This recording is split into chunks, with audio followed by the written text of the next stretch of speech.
పిత పుత్ర పవిత్రాత్మ నామమున ఆమేన్.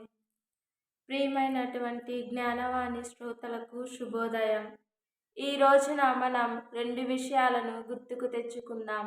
మొదటిది ఉమెన్స్ డే, రెండవది తపస్కాల సాఫల్యత.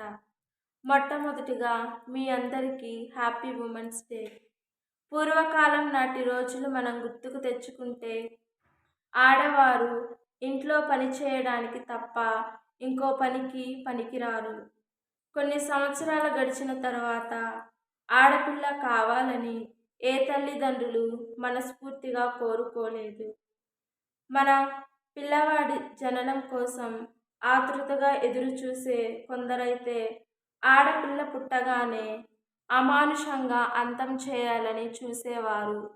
ఆడపిల్లను ఆహ్వానించేవాళ్ళు, ఆదరించేవాళ్ళు ఏ కొద్ది మందో ఉంటారు.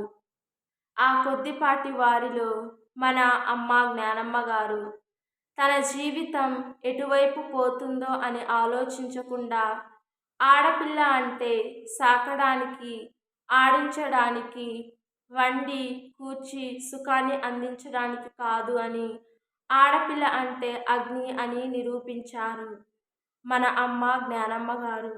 మారుతున్న సమాజంలో అన్ని అంశాలతో పాటు స్త్రీ విద్య పట్ల కూడా మార్పు వచ్చేలా, ముందుకు దూసుకెళ్లేలా మనకు బాటను చూపించారు.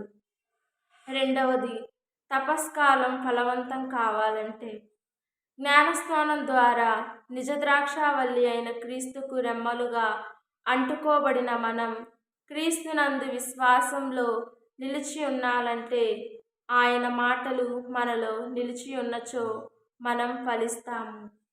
అబ్రహాము వలె, పునీత పౌలు వలె నిడకలుగా ఉంటూ విశ్వాసంలో పువ్వు వలె వికసిస్తూ ఫలిస్తూ ముందుకు సాగాలి. దేవుని వాక్యాన్ని ఆనందంతో పారాయణం చేస్తూ రేయింబవళ్ళు ధ్యానించి పాటిస్తే ఏటి ఒడ్డున నాటబడిన ఆకు వాడక పచ్చగా ఫలమునిచ్చే చెట్టు వలె వర్ధిల్లుతాం. కాబట్టి మనం ఎప్పుడైతే దేవుని వాక్యాన్ని చదివి ధ్యానించి పాటిస్తే అధికంగా ఫలిస్తాం. చివరగా, దేవునిలో ఫలించాలంటే ప్రేమ, ఆనందం, శాంతి, సహనం, దయ, మంచితనం, విశ్వసనీయత, సాత్వికత, నిగ్రహం కలిగి జీవించాలి. అప్పుడే మనకు రక్షణ ఫలాలు మనం పొందగలుగుతాం. ఆమేన్.